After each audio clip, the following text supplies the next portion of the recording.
नमस्कार दोस्तों, national academy SR में आपका स्वागत है। यूपी पुलिस सिपाही भर्ती 2023 के लिए जंग जारी है। अब आगे जो है कि हम लोग संधि पढ़ रहे हैं। संधि के 4 क्लास हो चुके हैं। आज जो है संधि का 5वां क्लास हम पढ़ना है। हमारी कोशिश जारी है। 2 दिन दो दिन क्लास नहीं हुआ। कारण इसका रहा कि कल जो है कि नाग पंचमी की छुट्टी हो गई थी, घर पे चले गए थे, इसकी वजह से कल क्लास नहीं हो पाई थी। और आज जो है कि हम लोग संधि पढ़ रहे हैं। तो संधि में जो है कि स्वर संधि हो गया है। अब विसर्ग संधि भी समाप्त हो गया है। अब जो व्यंजन संधि समाप्त हो गया है। विसर्ग संधि में हम लोग पढ़ रहे हैं। तो विसर्ग संधि के कुछ नियम हैं। जैसे हम व्यंजन संधि में पढ़े थे व्यंजन संधि के नियम, उसी तरह से विसर्ग संधि के नियम। विसर्ग संधि सबसे पहले होता क्या है, अगर विसर्ग, इसका एक थोड़ा सा विसर्ग पिछले क्लास में हम पढ़ाए थे कि जब अगर इसमें जुड़ने वाला जो पहला शब्द होता है तो उसमें अगर विसर्ग है और दूसरे शब्द का जो पहला वर्ण होता है, पहले शब्द का अंतिम अक्षर में अगर विसर्ग है और दूसरे शब्द के पहले अक्षर से जब जुड़ता है, उसमें चाहे स्वर हो या व्यंजन, तो उसमें विसर्ग हो जाता। पहले शब्द का अंतिम अक्षर ही देखा जाता। अगर वो विसर्ग है तो वो जिससे भी मिलेगा वहाँ पे जो है कि विसर्ग संधि होगी। जैसे कि अगर ये देखा जाए तो इसमें जो है कि विसर्ग के कुछ नियम दिए गए हैं। जिसमें पहला नियम है विसर्ग का, वो है पहला नियम देखिएगा, विसर्ग का ओ हो जाता है। विसर्ग का ओ हो जाता है। अब इसमें है क्या, यदि विसर्ग के पहले अ और बाद में अ अथवा प्रत्येक वर्ग का तीसरा, चौथा, पांचवा वर्ण अथवा य, र, ल, व, ह हो तो विसर्ग का ओ हो जाता है। हम लोग देखे थे, वर्णमाला पढ़ चुके थे, तो उसमें जो होते हैं प्रत्येक वर्ग का मतलब क वर्ग, च वर्ग, ट वर्ग, त वर्ग, प वर्ग, इस तरह से प्रत्येक वर्ग की बात होती है। यानी क वर्ग में क ख ग घ अंगा तक होता है, च वर्ग में च छ ज यहाँ तक होता है। इस तरह से हम वर्णमाला में ये सब पढ़ चुके हैं। यर अलावा को जो है कि अंतस्थ व्यंजन कहते हैं, यह भी वर्णमाला में पढ़ाया जा चुका है।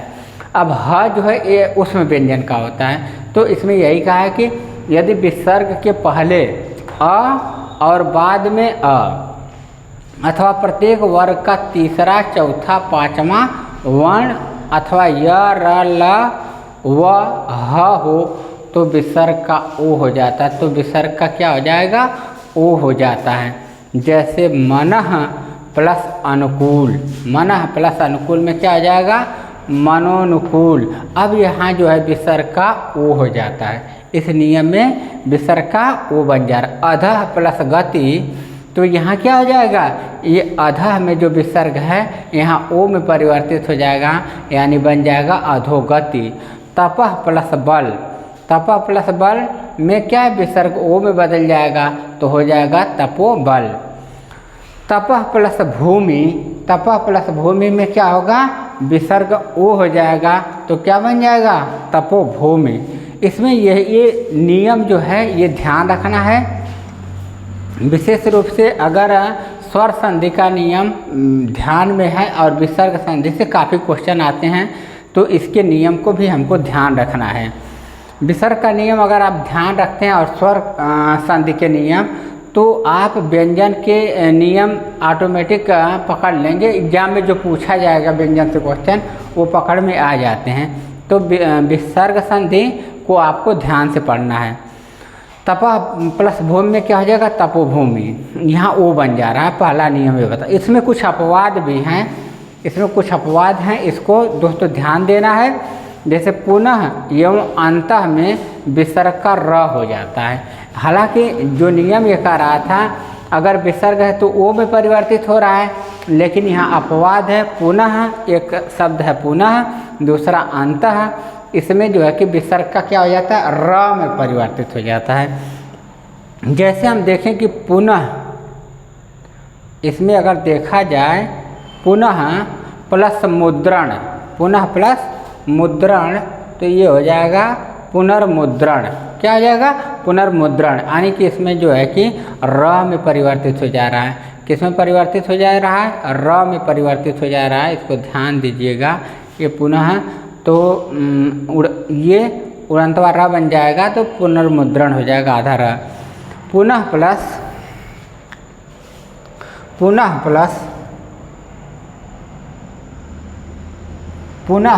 जन्म, पुनः प्लस जन्म अगर करेंगे तो क्या हो जाएगा, पुनर्जन्म हो जाएगा। होना क्या था, ओ में परिवर्तन होना था, लेकिन हो रहा है र, यानी कि ये अपवाद में चल रहा है, पुनर्जन्म हो जाएगा। अंतः प्लस धान, अंतः प्लस धान बराबर क्या हो जाएगा, अंतर्धान हो जाएगा, यानी क्या हो जाएगा कि ये विसर्ग जो है कि र में परिवर्तित हो जाता है। इस पे जो है कि ये इसको ध्यान देना है। अंतर्धान जो ये वाला शब्द सही होता है अंतर्ध्यान, इसमें जो है कि शुद्ध अशुद्धि में जो है कि इससे क्वेश्चन पूछे जाते हैं, यही शुद्धि अशुद्धि में दे देता है। तो उसमें पूछता है अंतर्ध्यान सही कैसे लिखा जाता है, तो कभी कभी अंतर्ध्यान दे देता है, तो शुद्ध नहीं होता, अंतर्ध्यान शुद्ध नहीं होता है, शुद्ध होता अंतर्धान, जो कि अंत प्लस धान मिलकर बन जाएगा अंतर्धान। इधर ये हो गए। अब ये दूसरा नियम देखिएगा। दूसरा नियम क्या कह रहा है कि विसर्ग का र हो जाता है, विसर्ग का र हो जाता है, र हो जाता है। यदि विसर्ग के पहले आ को छोड़कर कोई दूसरा स्वर हो और बाद में आ उ बड़ा उ या तीसरा चौथा पांचवा वर्ण या य र ल व में से कोई हो तो विसर्ग का र हो जाता है। इसमें आप देखिए य र ल व को अंतस्थ व्यंजन कहते हैं, ये ध्यान रहना चाहिए। तो अगर इसमें क्या है, विसर्ग जो है कि र में परिवर्तित हो जाता है। पीछे वाले अपवाद में जैसे था विसर्ग र में परिवर्तित हो रहा था, इसमें भी जो है कि विसर्ग र में परिवर्तित हो जाता है।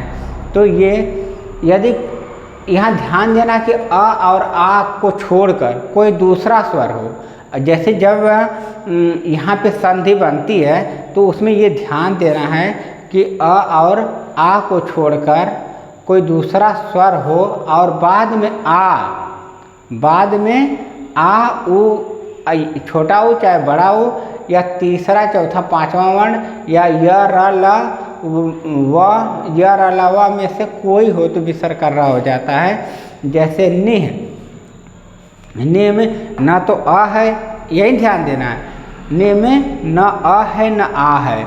यहाँ पे क्या है, न पे छोटी का मात्रा है, यानी कि स्वर कौन सा है, ई स्वर है, और प्लस आ, बाद में आ सकता है। यहाँ लिखा है कि बाद में जो है ना आ को छोड़कर कोई दूसरा स्वर हो, ठीक है ना।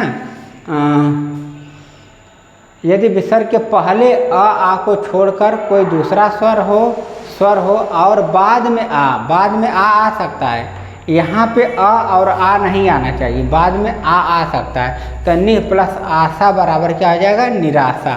तो ये विसर्ग जो है कि र में परिवर्तित हो जाएगा। निह प्लस धन बराबर निर्धन, निह प्लस धन। अब देखिए इसमें छोटी ही है, अब विसर्ग इधर जो है कि न तो इधर जो है कि मतलब इधर तो छोटी ही है, आ नहीं है, इधर कोई भी हो जाए तो धन हो जाएगा, तो निर्धन हो गया। निह प्लस बल बराबर क्या हो जाएगा, निर्बल, यानी कि विसर्ग र में परिवर्तित हो जा रहा है। निह प्लस जन अगर कहा जाए तो निर्जन हो जाएगा, निह प्लस जन बराबर निर्जन हो जाएगा। तो ये दूसरा नियम जो है ये हम लोग पढ़ चुके हैं, यानी कि इसमें यही है कि विसर्ग का र हो जाता है। नियम ध्यान रखना है। तीसरा नियम क्या कह रहा है कि विसर्ग का स हो जाता है, विसर्ग का स हो जाता है। ये तीसरा नियम कहता है विसर्ग का स हो जाता है। तो इसको ध्यान रखना है कि विसर्ग का स हो जाता है।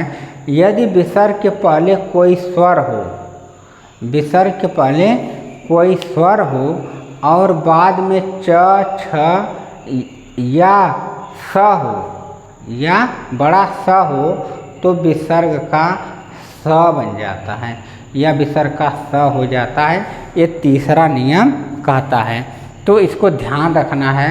विसर्ग का स हो जाता है, तीसरा नियम बताता है यदि विसर्ग के पहले कोई स्वर हो और बाद में च, छ या स हो तो विसर्ग का स बड़ा स में ही परिवर्तित हो जाता है। ये तीसरा नियम कहता है।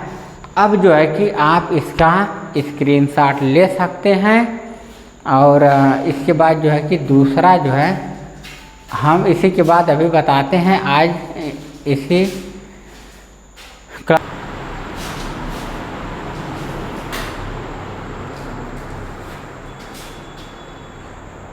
हो गया। हाँ, तो हम लोग जो है इसका कुछ पीछे वाला उसका ये जो है कि एग्जाम्पल देखिए, जो विसर्ग का स बन जा रहा है। तो जैसे में देखिएगा निह प्लस चिंत निश्चिंत, निह प्लस छल निश्छल, दुह प्लस शासन दुशासन। यहाँ जो है कि विसर्ग का क्या बन जा रहा है, स में परिवर्तन हो जा रहा है। दो विसर्ग किस में परिवर्तन हो जा रहा है, स में परिवर्तित हो जा रहा है, नहीं बड़ा स में परिवर्तित हो जा रहा है। ये तीन नियम अब तक के हो गए हैं। अब चौथा नियम जो है हम लोगों का संधि का देखना है। चौथा नियम विसर्ग का स हो जाता है, विसर्ग का स हो जाता है, विसर्ग का स हो जाता है। ये चौथा नियम है, विसर्ग का स हो जाता है। इसमें जो है कहा गया है कि विसर्ग के पहले, इस नियम में देखिएगा, विसर्ग के पहले ई उ और बाद में क ख ट ठ प और फ में से कोई वर्ण हो तो विसर्ग का स हो जाता है।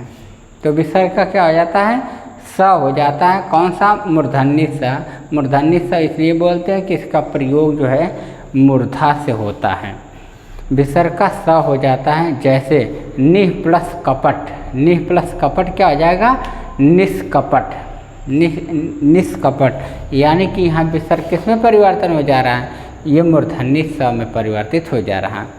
निह प्लस कंटक तो क्या हो जाएगा, विसर्ग मूर्धन्य स यानी कि निष्कंटक हो जाएगा। धनुष प्लस टंकार ये बन जाएगा धनुष टंकार। इसे ध्यान देना है, ये एग्जाम में पूछा जाता है। इसमें कुछ अपवाद भी हैं। अपवाद जैसे कि यहाँ पे है दुह, दुह के बाद ख आ रहा है, यहाँ क ख ट ठ प आएगा तो इसका क्या बन जा रहा था, इसका ये मूर्धन्य स में परिवर्तन हो जा रहा था। लेकिन अपवाद इसमें ये है कि दुह तो है, दुह के साथ अगर ख जुड़ा है तो विसर्ग यहाँ पे स नहीं बन जा, मूर्धन्य स में परिवर्तित ना होके दुख ही हो जा रहा है। ये एक शब्द जो है कि इसमें अपवाद है। पांचवा नियम जो बताता है, नियम 5 कि विसर्ग का स हो जाता है।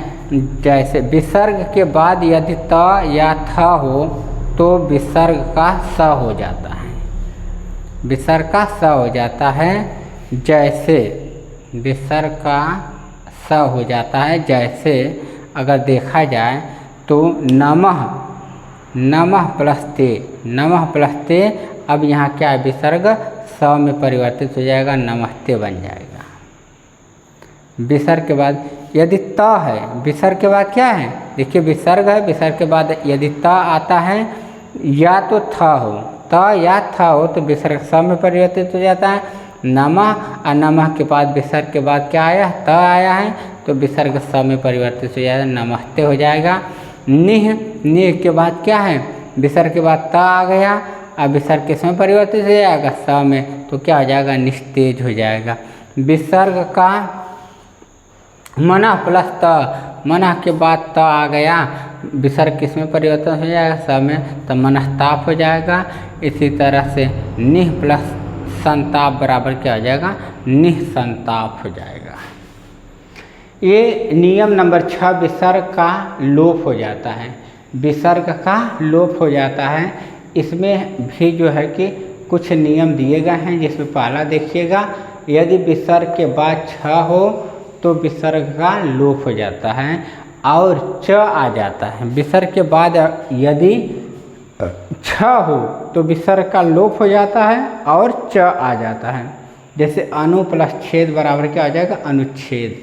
छत्र प्लस छाया बराबर छत्र छाया।